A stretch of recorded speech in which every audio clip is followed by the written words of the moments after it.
Cette semaine dans Afrique, nous nous rendons au Mali où la dernière récolte du coton vient de s'achever. Le champion africain de ce que l'on surnomme l'or blanc peine à transformer la fibre localement. Nous resterons ensuite au Mali pour suivre les troupes de l'opération Barkhane qui combattent les groupes djihadistes dans le pays. Plusieurs centaines de soldats français ont lancé une vaste opération au Gourma, à la frontière avec le Burkina Faso. Mais tout de suite, les titres de l'actualité. Des milliers de Soudanais réclament le départ du conseil militaire qui a pris les rênes du pays. Après la chute d'Omar el-Béchir et la démission du général Awad Ibn Auf, les manifestants exigent d'instaurer un gouvernement civil et de traduire en justice le président déchu. J'ai ces fleurs et ils nous tirent dessus et nous répondrons à chaque balle. Nous sommes très pacifiques dans nos cœurs, peu importe combien de temps.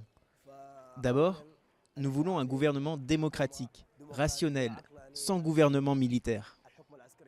Même si la demande des manifestants n'est pas encore satisfaite, multiples limogeages dans l'appareil de l'État effectués ces derniers jours sont des signes d'espoir pour de nombreux Soudanais.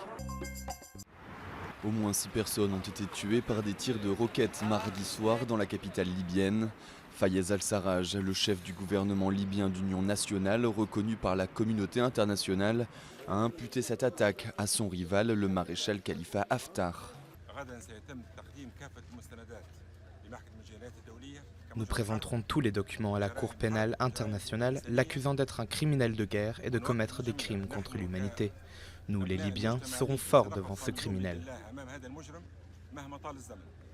Selon un dernier bilan de l'Organisation mondiale de la santé, les affrontements ont fait plus de 200 morts et près de 1000 blessés, dont des civils. Plus de 25 000 personnes ont été déplacées. 8e jour consécutif de contestation à Alger.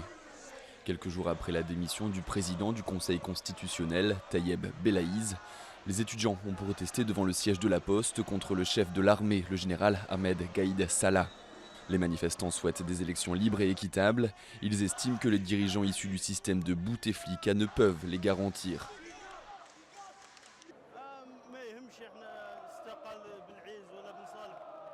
Les démissions de Tayeb Belaïz et d'Abdelkader Ben Salah ne sont pas importantes pour nous. Ce qui est important, c'est de choisir notre président. Il est important que le président soit le choix de la majorité des gens. Les solutions partielles ne nous concernent pas. Nous exigeons une solution complète. Le départ de Tayeb Belaïz semble confirmer que la contestation obtient une concession de la part du pouvoir. Il est loin de satisfaire néanmoins la revendication exprimée, le départ de la totalité des personnalités du système de Bouteflika. Les habitants de Chibok ont commémoré dimanche dernier le 5e anniversaire de l'enlèvement de 276 écolières âgées de 12 à 17 ans en avril 2014 par des hommes armés de Boko Haram. 57 filles ont réussi à s'échapper, 107 d'entre elles ont été libérées au terme de négociations avec le groupe, 112 d'entre elles restent encore sans nouvelles. Ça fait exactement 5 ans aujourd'hui. Nous savons que le gouvernement nigérian a essayé. Les soldats aussi ont essayé. Mais jusqu'à présent, nous sommes toujours à la recherche de 112 filles entre les mains de ravisseurs. En tant que parents, nous voulons l'intervention de Dieu. Le slogan « Bring back our girls », relayé à l'époque jusqu'à la Maison-Blanche par Michelle Obama, n'est plus partagé que par une poignée de personnes.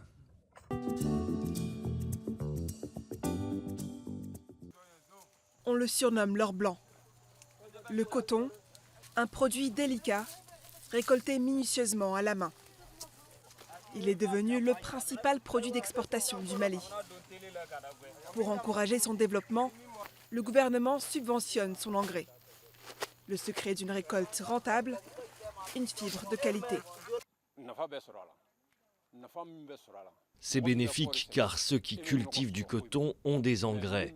Par contre, ceux qui ne le font pas ont des difficultés d'accès aux engrais, même s'ils ont de l'argent.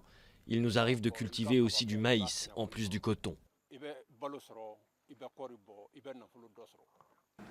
Mais sur cette récolte, seule une partie sera transformée au Mali. Le coton est principalement exporté à l'état brut. Une tendance que Marianne veut changer. Dans sa boutique de Bamako, elle utilise des bandes de tissu traditionnelles et du fil fait à la main pour en faire des vêtements 100% coton bio. Voilà, il y a des métiers, il y a du savoir-faire et c'est un réel enjeu social, culturel et de patrimoine. Donc c'est regrettable que tout parte non valorisé. L'usine de Comatex utilise la matière brute pour en faire du fil, des tissus et des vêtements. Une exception dans le pays. Ici, on traite 1% de la production malienne. Et face à la concurrence étrangère, les affaires vont mal. Apparemment, on pense que c'est un grand marché textile, mais le marché là est inondé. Inondé, je vais dire, par les produits textiles d'importation qui sont moins chers. Bon, ça entrave beaucoup les activités de l'entreprise. Avec 728 000 tonnes en 2018, le Mali est le premier producteur de coton d'Afrique. À peine 2% ont été transformés localement.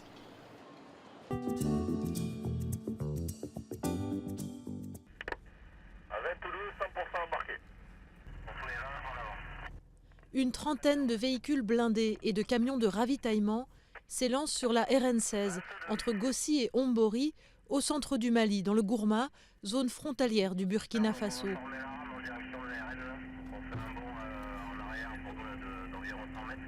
Nous sommes le 27 mars et plusieurs centaines de soldats français convergent aux portes du pays d'Ogon pour le lancement d'une vaste opération, la première de cette envergure dans la région pour la force Barkhane. Chaque arrêt est l'occasion d'une vérification minutieuse de la zone. Ici, une buse sous la route doit être inspectée. Principale crainte des soldats, les mines, généralement actionnées à distance, comme celle qui coûtera la vie à un médecin militaire, quelques jours plus tard, un peu plus au sud. À l'intérieur des véhicules blindés, pas de climatisation, mais de la bonne humeur. Dédé, Corbiche, Flo, des soldats du 126e régiment d'infanterie pour la plupart. Ils ont quitté Brive-la-Gaillarde depuis février et sont en opération extérieure pour 4 mois.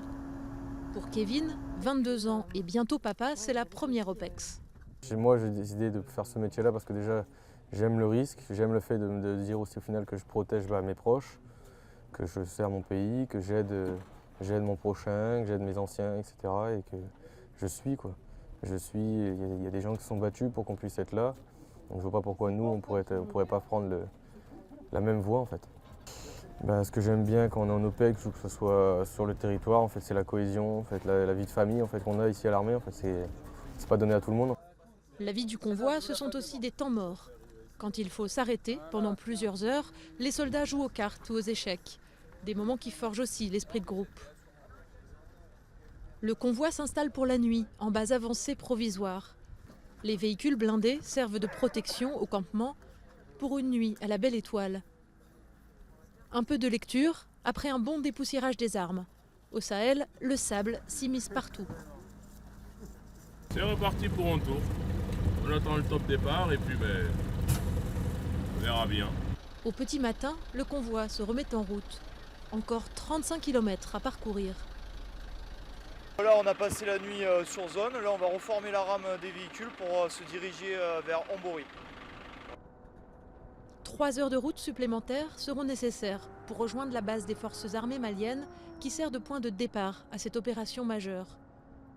La végétation change, quelques reliefs commencent à apparaître et avec eux, les craintes d'un terrain plus complexe. Plus on se rapproche de la frontière avec le Burkina Faso, plus les groupes armés terroristes sont présents. On traverse enfin la ville d'Ombori, avec ses hôtels, témoins d'une époque plus propice au tourisme.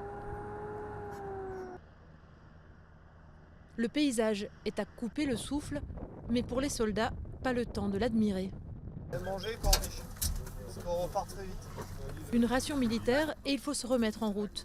Inutile de chauffer les conserves, par plus de 40 degrés à l'ombre, au plus fort de la saison chaude, elles sont à point.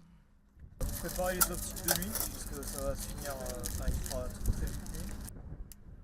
Une photo de groupe, avant de partir, fiers et vaillants, telle est leur devise. Les hommes du 126e ERI sont prêts, l'appui aérien également. 2 semaines plus tard, l'armée française officialise le bilan de cette opération.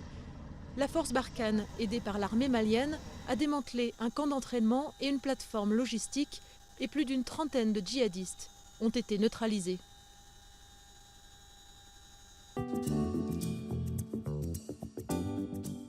L'Éthiopien Chano Charé Iribo a remporté dimanche dernier la deuxième édition du marathon de Dakar en 2h15 minutes et 15 secondes.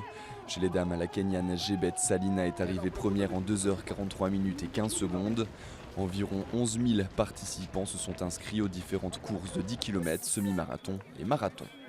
C'est tout pour cette édition d'Afrique. Rendez-vous la semaine prochaine.